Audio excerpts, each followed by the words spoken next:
责任或是意义会比结婚来的更难。就是对我来讲，我只是用这样子的比喻。但是如果就婚姻这件事，我是想要成立家庭的。好。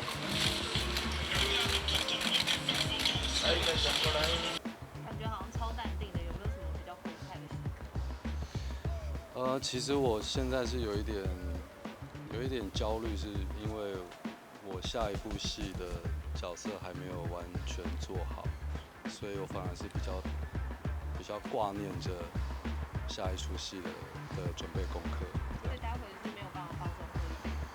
刚刚已经喝了一杯了，对。然后如果待会结束的话，可能就回去继续看剧本。对。很多在讨论说新的合作计划，好像没有。没有。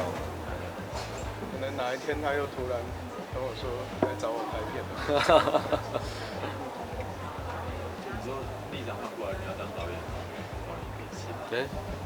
我 OK 哦。好像是有在说，OK 计划这件事情吗？有，但是没那么快，所以可能还需要一些磨练跟成长。结婚跟当导演哪一天会比较发生？我感觉应该是结婚吧，因为当导演他不是说你想做就，我自己觉得啦，不是你想做就做，你要有那个才能跟足够的历练。那结婚你可能明天就可以结。我觉得应该是说，我讲这个只是说，我觉得当导演这件事情对我来讲，责任或是意义会比结婚来的更难。就是对我来讲，我只是用这样子的比喻。但是如果就婚姻这件事，我是想要成立家庭的，但是我不是一个对所有事情都有一个进度规划要求的人，我是这样子的人。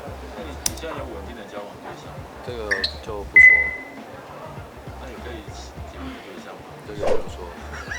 我如果不是，没有，我有结婚，而且我也是继续。